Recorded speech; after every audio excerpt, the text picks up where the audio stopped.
should the past be a major factor when making a decision to enter into a relationship when you're dating someone? Yeah. If I told you that I was a stripper, yeah, and I changed, for example. If you told me you were a stripper before we entered into a relationship, I would probably reconsider. Okay. I'm not gonna lie. Like, okay. the thing about it is, yes, okay, there's so many factors that go into it. So it also depends on the characteristics that you're showing me now and the person that I got to know now. But if I'm seeing characteristics, if you said you were a stripper and then I still thought maybe like I had some doubts because of some of your behaviors, like staying out too late all the time or being overly flirtatious, I would connect those together and it would be a major factor in my decision. So if like you've done a complete 180 and I don't see any of those behaviors that would imply that you're kind of not stuck in between like the new you and the old you, but if I saw any behaviors that showed me that you might still decide one day to revert back, then I would very much reconsider entering into a relationship with you. That's why, because it's very a lot of people will say like based on the past, based on their body count. It's more for men who say that for women as well. About the body count. I don't know if it counts that much for women, because in this society you're like, it's normal for men. No, I don't think any woman likes to be with a hoe. I'm sorry. Like, I don't know any woman who would be comfortable to know that her man went around with 100 women. You don't know as well what kind of safety precautions he was taking. But do you? I'm cutting you. Do you? Is it just the fact that the men look like a hoe, or the fact, or more like the body count, like the body? You know what I mean? The physical aspect of it. You know? Do you understand what I mean? Not really. You know, for example, if a woman, men will say, or if she have I don't know how much. How many people that she date, or how many people that she has sex with, she's like she's being her used, value, you know, is she's decreased. being used, like you even see her physically like a trash, you know. Right. Why? I don't know if I'm asking for in a woman perspective. Do you see the men like at the same way, like a trash, like a bin? Yeah, you know? I do. Yeah. No, I know you do. But do you think the general? I think a lot of women do. Or they will just, or it's just like, as I know that women think about future. It's more like it's hard than to think that this man gonna be loyal. Yeah. You know, that's my question, and if there is a difference. I definitely think it's a little bit of both. It's a little bit of both, because you have a lot of women, especially modern women, they see the man exactly like the man sees the woman. So if he's out there running around doing, dirty stuff with women, and it also changes like the mannerisms of the man. And you can kind of feel the energy, the sneakiness, like the mannerisms. You eventually start to look at that man like he's trashy too, because maybe it's not the same impact physically of when a woman has had a lot of partners, which it doesn't even she might not even have physical impact. It might not be the same between them, but you can still see a difference. Do you know what I'm saying? Like, you can still see that this person's actions have impacted their overall personality as well, and physical look. You had to, because we like to talk about this, but when you had a lot of partner, when you had as a man, for example, when you were playing around, or when you were dating a lot, serial dater, or whatever, you share a lot of energy with a lot of people. That's right. And you give energy as well out. Yes. And you also now you have it inside you, you know. Right. It's the same way like when you want to do a detox, right, you know, of your body.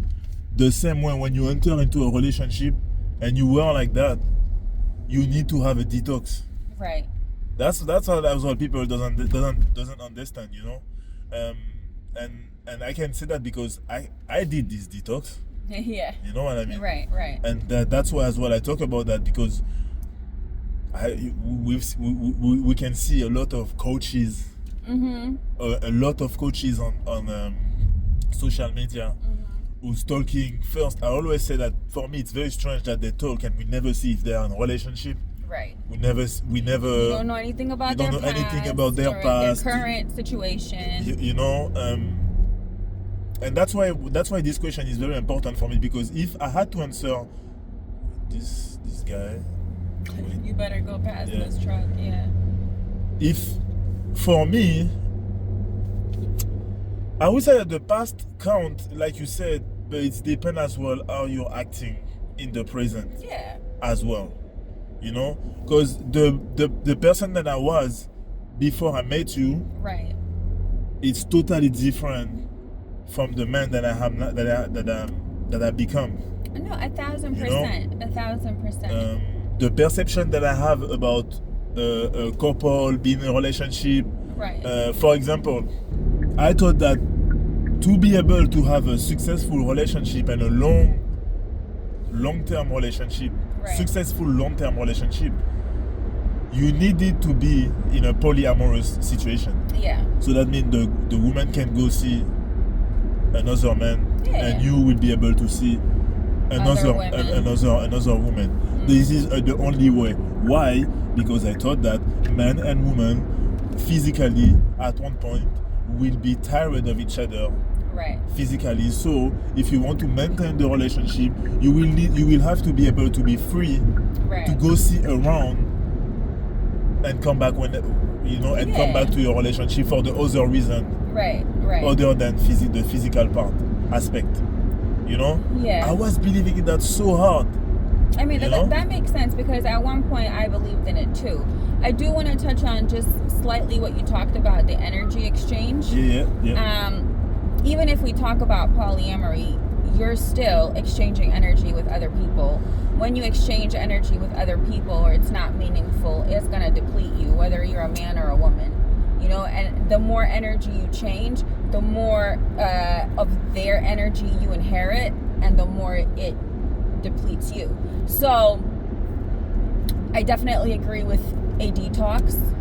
That makes sense. Now, if you were in a polyamorous relationship, a similar thing would happen, because no matter how many rules you have within that relationship, you're always going to come back and complications will arise at some point, you know? So to be in a polyamorous relationship, yet again, it would cause a lot of issues eventually, because you have outside factors and people entering into your safe space, which is supposed to be your unity with your partner. So I can't really see that working out. But back to kind of what we were talking about, when we started seeing each other, I believed exactly the same thing, because I was in a committed relationship for a very long time. I believed in loyalty. I believed in monogamy. And the trauma and the pain from that situation made me believe that there cannot be a successful relationship with a man without letting him, even if it's not me, but letting him cheat, or accepting the fact that all men will cheat at one point or another. So I remember clearly having these conversations with you. Yeah, I remember that. Yeah, and we were both basically saying, you know, sex is the most important in the relationship. The physical aspect is the most important, and also, like men need to go out and conquer, and, you know, women just kind of need to accept it. And at that point, I truly accepted it. And I remember even telling you, like, you know, if I was in a relationship, I just wouldn't want to know. like, don't put it in my face. Yeah, I remember when you were saying me that. I remember that. Now, though, my position is completely different. Yes, but also, just to come back on what you were saying when you said that because you were in a relationship during a long relationship during a while, and it was about loyalty and everything, and after you realize that all men will cheat because that's who they are. I feel like a lot of women experience this. What you just said, a lot of women experience that, and they're like, okay, but I mean, I was in 5 relationships. All those things happened to me. Doesn't mean that. Also, it doesn't mean like because someone cheat on you, for example, that it's only their fault. That's another subject. Topic. That's another topic. I don't try to play victimization and everything, but generally a lot of women experience that. Men as well experience that as well, but men doesn't say to themselves most of the time that every woman will cheat, because that's not what they want. But they want to be able to cheat. Right, and that's also not what they experience. And you'll see when a man does get cheated on, oh my God, this conversation is for life. Like, because they do not get over that. Because we are born in those society with the possession mindset over the woman. So the woman is our possession. We never feel that when we are entering a relation that we are possessed by the woman. No, you never. If you say that, you're not a man. Right. But the contrary, it's okay. You know what I mean? So even for me, no one possessed anyone. Anyone possessed anyone. No, of course not. Yeah.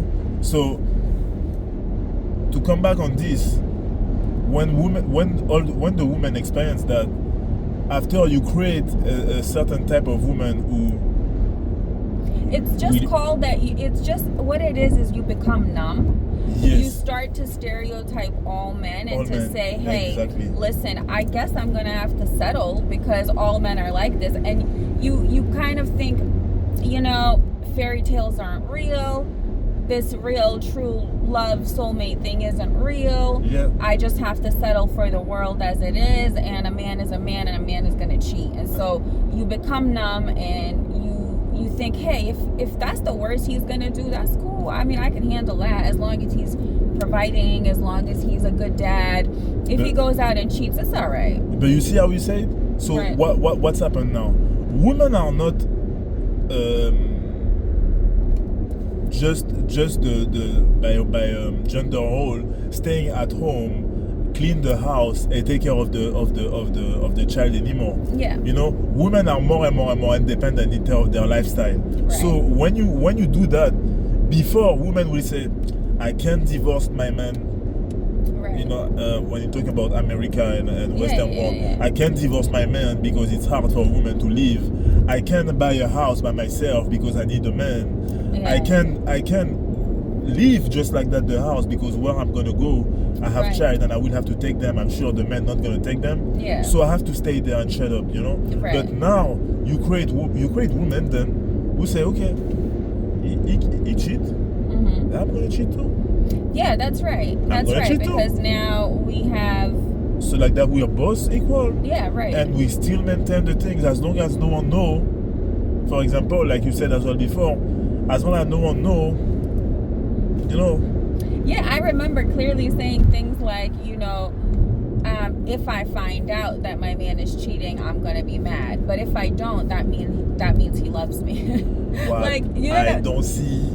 Right. I don't need. Right. And I truly believed that. And I mean, now I guess just going through the experience with you and learning together and growing together, I don't believe that anymore. I feel like you kind of changed my mind back to believing my original thoughts about life and love. Yeah. Because it leaves you a little bit hopeless. As far as does your past matter, outside of just past relationships, I think, again, if you use the example of divorce. Yeah. Right? Yeah. A lot of men might not want a woman that's divorced. Yes. That's true. For example, because in their eyes, that's a flaw. Or a woman that's a single mom, which again is a result of a past relationship. Because to them, it's a constant reminder of her past. Yeah. And when a man, decides to settle down, he wants a fresh start. So yeah, I can understand that from a man who's never formed a family. From the family, yeah. In some sense, but a man who has, I don't think has any right to.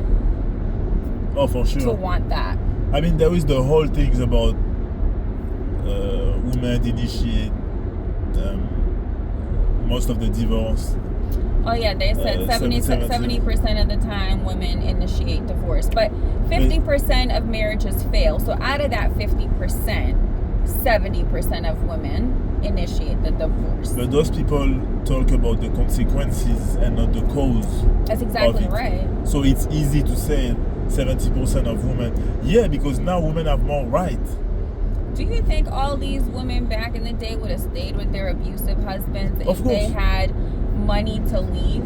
Yes, of course. Of course not. Of course not. Because I think what happens is men forget that women are humans and that we have needs and we have desires and wants and goals and dreams, and we sacrifice and it hurts and we have all the feelings. It's kind of interesting how the expectation that women endure pain is normal.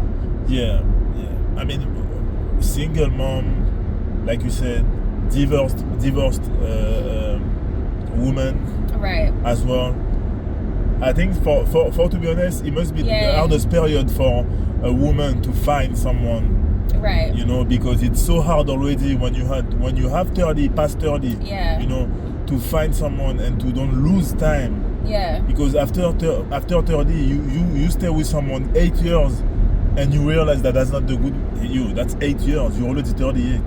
Yeah, you know what I mean? It's kind of crazy. Like I still remember when I was going through my divorce, and obviously I started dating after a little while, and I met this guy, and he was, we had a good connection or whatever, and anyway, I didn't tell him I was going through a divorce that night because we were with a bunch of friends, and I'm like, I'm not gonna sit here and talk about that, you know what I mean? Yeah. And then when he found out, he ghosted me. Okay. He found out from my friends and he ghosted me. And later on, my friend was like, oh yeah, he just said he doesn't want to deal with your shit. I'm like, my shit? Like what? What shit? You don't even know anything about the situation. But what I'm trying to say is like, that's how bad it is. Yeah. That like. But maybe he experienced something with women who were divorced before. You know what I mean? And it is like, and the same way, when you have trauma, that's something that we have to talk about as well in terms of past. Your past is not only what you did in terms of being during your single life. Right. It's also even come from before. That's exactly For example, right. if now you see on social media or social TV show or show TV or even YouTube show TV, a lot of people ask question: are you a single parent? Did you come from a single parent's household, or you had both parents? And based on this answer, people make their choices. It's a thing. People really do that, and it's crazy. I was triggered once. A friend of mine, it was a guy. He posted something about how he would never choose a woman that comes from a single mother household, and it had nothing to do with me. We were friends, it's whatever. But I was so triggered by that because I come from a single mother. And it's like, it's crazy because I understand that it has impacts on people, but that's why as we grow, we can learn and choose to overcome, whatever traumas we experience from our childhood. It's like saying, oh, I'm not going to be with you because you were abused as a child, or oh, I'm not going to be with you because you were an orphan, or I'm not going to be with you because you were bullied. So it's like there's things, and I understand in a sense, because there's things you cannot control. Like some people, victim of circumstance when you're a child. That's a victim of circumstance. Yeah.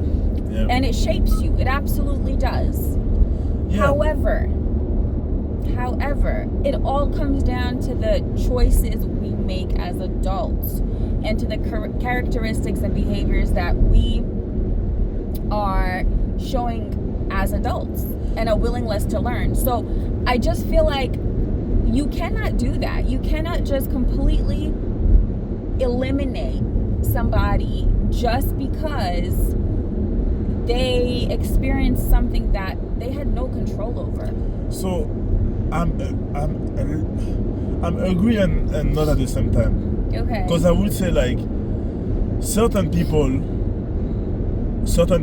yeah, when they make these choices of saying if you're this or that, or if you had this, or if you had to deal with that or that, I can't. They know that they won't be able to deal with certain pattern that you will have probably. Right. But they don't know if you have them. But That's they don't want to they don't want to know. See, but this, right. So I understand that for the person who's concerned by that, it's hard because you don't have a chance. But at the same time as well, I understand someone who said, for example, you come from a child not maybe single parents at all, but for example like abused, right, for example, and you said that I don't want to deal with that, for example, with somebody's trauma or mental health issues, or I don't want to make child with someone, you know what I mean, right? Because it's a responsibility as well. I understand that. Of course. I understand that, but the balance between the thing that I just said and someone who's gonna base on social media, because social media bring a lot of those things back in the dating scene, where before you never hear those type of thing. You never hear people ask you about your trauma from before, and based on that they're gonna ask you, they're gonna say, finally I don't want. I feel like social media and the little reels about those things now, that you hear. Yeah, it influences a lot of people, So I don't know where is the balance, but I couldn't understand. We don't have our microphones. Oh my God. Yeah, so you were just basically saying that reels influence people's choices. Yeah, and we lost the balance between someone who's, I would say, knowledgeable enough about themselves to know that they won't be able to deal with certain patterns who come from our past childhood, the way we have been educated and everything, and some people who just follow a trend. Listen, and gonna tell you, you don't have that, and you are a woman, you must be a hoe. You must have daddy issues. Yeah, you have daddy issue. That's a new word as well. Daddy issue, and even some women as well. That's when ignorant men say that. Right. I don't care, but when an ignorant woman say that about herself, and is happy, and she's happy about that, and she's like, I'm with a guy who's 52. I have daddy issue, and you could be with a guy who's 52. You don't have to have daddy issues for that. He could be a great person and you guys could be compatible. There's no problem with that. Yeah.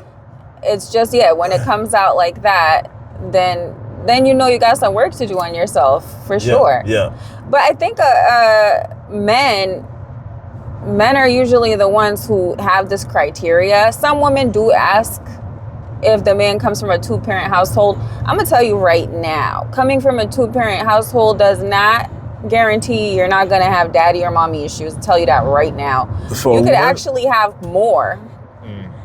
You could actually have more. Having a father that's there and is not a good role model in any shape or form is probably worse than not having one. Yeah. So I know a lot of people who will sit there on their high horse and be like, oh yeah, my parents been together for 40 years or whatever. And that relationship was toxic, or the wife had to put up with a lot of nonsense before the man calmed down. So during more than 30 years you've seen your mom be be abused or emotionally, neglected or whatever it is. Yeah. And then you sitting on your high horse, judging other people for not having a 2-parent household, and that's what I'm talking about. Yeah, that's where the balance is. And this person that I was specifically annoyed with for posting that, I was like, yo, like, you have a 2-parent household, however, it's very unconventional. So I don't know why you would have that as a criteria for your person. I'm sure that, it's a bonus, right? Maybe it's a bonus if you have a 2-parent household, because you can imagine, this person will have learned how to be married and how to compromise and what love looks like and stuff like that. Is it a guarantee? Absolutely not. Yes. Absolutely not. So here's a question for you, though, because we're talking about, does the past influence your decisions? So what do you think if a man enjoys watching Andrew Tate, should a woman see that as a red flag and not pursue a relationship with him? I mean, if he watch Andrew Tate and he told you that everything that Andrew Tate said is very good and is acting as well the same way, of course you should run. You should run. Right. And what about the other way around? Because some women do enjoy that type of content. Like, as a man, would you want to be with a woman who agrees with that ideology? No, not at all. Not at all. It's even worse for me. Yeah. It's even worse because the man there talking about you like a piece of shit, and you telling me that there is certain thing that he said that you agree with. For me, I'm trying to see it from a different perspective. It's self-hatred. It's a trauma, right? So when you feel that way about yourself, when you already feel that you're a second-class citizen, you might even think that those things are acceptable. Yeah, you mean a lot of women think that that's what it is. That's their place. And but that's also because that's what they've seen around them. That's what they've experienced. We live again in a patriarchal society. So kind of like what we talked about earlier when it comes to cheating, some women just might be like, well, this is how men are. This is the place of men and this is the place of women. I just have to accept it. I have to accept my destinies like this, and this is my place in the world. You know what I'm saying? That's a trauma. You know what? Then stay there and go with those guys. We're not there to save everyone. Like we said, we don't have to save everyone. We're not there to open the light to everyone. So that's okay. Stay there and enjoy it. Just let the one who doesn't know or who want to learn or who want to get their freedom back in terms of mindset. Right. Let them learn and let them grow. You can stay. That's exactly what I'm talking about. The past is a factor if you're living in the past. Yes. And not moving forward. Exactly. And showing the behaviors that your, past created in you. Yes. Because of the trauma. But if you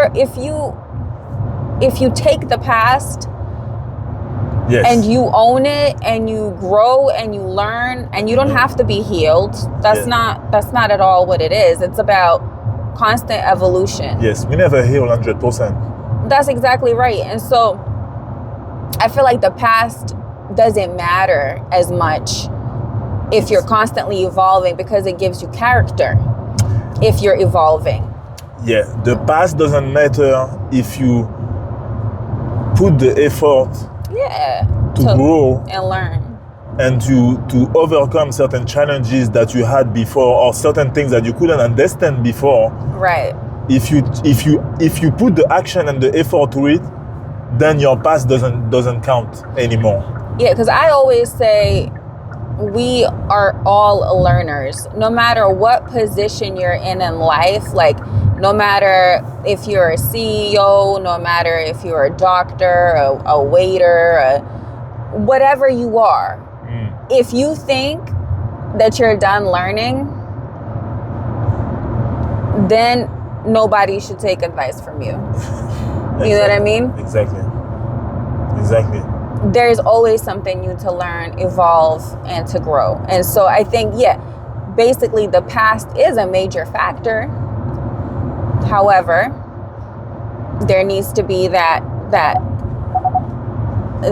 learning and that desire to change and grow in order for you to, pursue a relationship with somebody. Because I think when you and I met, even, we were in a different kind of transformational phase, and I think we both inspired that in each other. But we didn't think half the things that we think now.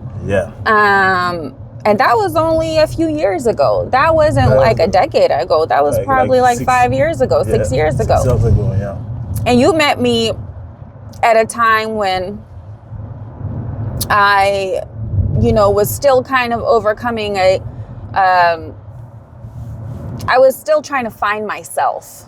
By myself. And I met you in a place where you weren't open. You weren't open to anything. You weren't open to a relationship. You weren't open to being vulnerable with anyone necessarily. And so I think also the other message I would say is, like, it don't even matter if you're healed. It just matters if you want to. If you find a person you're compatible with, or, you have that friendship where you guys are able to openly talk about different things and open each other's eyes to different things, that's all that really matters. Exactly. I totally agree. And that's what we did. But just to end the discussion, it will be interesting as well to make another video about what we did to change. What we did. For me, I had certain addiction that I had to stop. Right. I had certain addiction that I understand doesn't help me. Doesn't benefit. And it doesn't benefit you in the process of changing, of detox, and everything that I was talking about before wasn't helping me. And I feel like it will be a really good video to talk about, but also come back to the roots in terms of history. This is what made me change. This is what made me change a lot as well. Meeting you as well. But to understand how our people, our ancestor, the ancestor of the humanity, not just African, but they are the ancestor of everyone. How they understood the relationship between man and woman. Right. I had to go back before all this patriarchal religion and all these things put on top of it. I have to put this thing away and watch and see to understand, and then I find some answers. So it's going to be a good video to talk about. I hope you enjoyed this topic. Yep. And if you want to know if you're ready for a real relationship, click on the link below and take our relationship readiness quiz. Yes. Based on your answers, you're actually going to get personalized tools to help you understand where you are, or help you even get ready to get into a relationship. So don't miss out. Do the quiz, and we'll see you next time. See you in the next video.